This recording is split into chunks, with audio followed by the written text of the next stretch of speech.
सर्वांना माझा नमस्कार. माझे नाव साहना लाउद्दीन अन्सारी. मी इयत्ता 7वी शिकत आहे. माझ्या शाळेचे नाव जिल्हा परिषद शाळा मानकोली.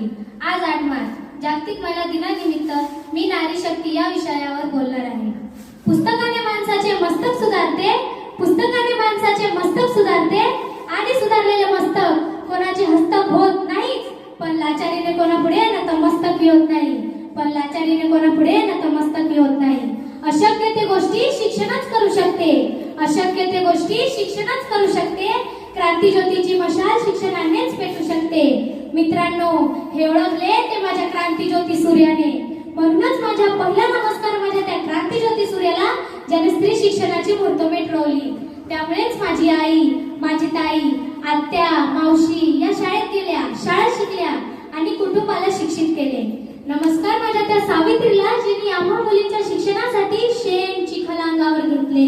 नमस्कार माझ्या त्या महामानवाला, ज्याने सांगितले शिक्षण हे वाघिणीचे दूध आहे, हे पिल्यावर माणूस गुरगुरल्याशिवाय राहत नाही. राणी लक्ष्मीबाई, ताराबाई, लता मंगेशकर, आपल्या देशाच्या यशस्वी विद्या कारभार पाहणाऱ्या महिला माजी पंतप्रधान इंदिरा गांधी, एवढेच नाही तर आपल्या देशाच्या अतिउंच पदावर असलेल्या आपल्या राष्ट्रपती द्रौपदी मुर्मू. पहा, अशा कितीतरी स्त्रिया पुरुषांच्या बरोबरीत काम करताना दिसतात. सांगा, तुम्हीच सांगा, कुठे कमी आहेत आजची स्त्री? कर्तृत्ववान सामर्थ्याची ओढून न्यावी झालर, कर्तृत्ववान सामर्थ्याची ओढून न्यावी झालर. स्त्री शिक्षणानेच केला आहे जागर, स्त्री शिक्षणानेच केला आहे जागर. शिक्षणामुळे स्त्रियांच्या जीवनात क्रांती घडत आहे. स्त्री शिक्षणाच्या चळवळीतून तिने ज्ञानाचा दिवा पेटवला आहे. शिक्षणामुळेच आजची स्त्री पुरुषाच्या खांद्याला खांदा लावून प्रत्येक क्षेत्रात काम करताना दिसत आहे. किती सामर्थ्य तुझ्या या हाती, फुलवीशी पाषाणातून ज्योती. किती सामर्थ्य तुझ्या या हाती, फुलवीशी पाषाणातून ज्योती. कालच्या पेक्षा स्त्री नक्कीच बदललेली आहे आणि हे शक्य झाले ते शिक्षणामुळेच. महात्मा फुले म्हणतात ना, विद्येविना मती गेली, मतीविना नीती गेली, नीतीविना गती गेली, गतीविना वित्त केले, वित्तविना शुद्ध खचले. एवढा अनर्थ एका अविद्येने केले, एवढा अनर्थ एका अविद्येने केले. म्हणूनच तर मी सर्व समाजाला मनापासून सांगून इच्छिते, स्त्रियांना शिकवा. त्या नभातील चांदण्यामधील चमचमणारी तारका होण्यासाठी तिला साथ द्या, ती शिक्षणाची. कारण जेव्हा स्त्री होईल शिक्षित तर कुटुंब राहील सुरक्षित. घडू दे त्याला स्त्री शिक्षणाची, आहे ती सुजाण नागरिक भविष्याची. खुली करा कवाडी शिक्षणाची, घुमू द्या वारे स्त्री मुक्तीची. पण ही झाली नाण्याची एक बाजू. पण दुसरी बाजू काय आहे? तुम्ही तिला जन्माला घालतात, पण मुलाप्रमाणे समानतेचे वागणूक द्यायला मात्र विसरता. मुलाला तुमच्या पुरणपोळी, तिला मात्र भाकरी शिळी.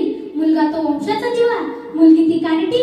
तो शिकत नसला तरी त्याच्या शिक्षणासाठी आटापिटा, आणि ती कितीही हुशार असली तर शिक्षण थांबून बापाच्या खांद्यावरचं ओझं कमी करण्यासाठी लग्नाचा सपाटा.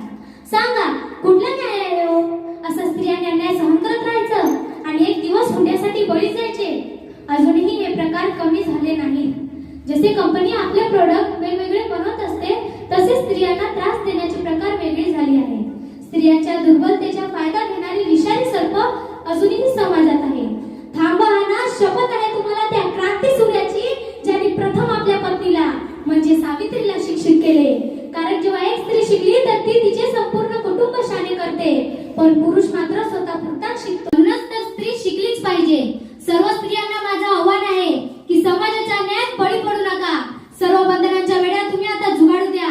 RT 2009 नुसार कलम अ अंतर्गत नुसार शिक्षणात तुमचा हक्क आहे आणि ते तुम्ही घेतलाच पाहिजे. ठिपक्या ठिपक्याने जोडत जाणारं रांगोळी सारखं सांग तुझं अस्तित्व. ठिपक्या ठिपक्याने जोडत जाणारं रांगोळी सारखं सांग तुझं अस्तित्व. कारण तुलाच त्या समाजात स्थान निश्चित करायचंय, जपत तुझं स्त्रीत्व. कारण तुलाच त्या समाजात स्थान निश्चित करायचंय, जपत तुझं स्त्रीत्व. लक्षात ठेव, तू आपला नाहीस, तू आहे सबला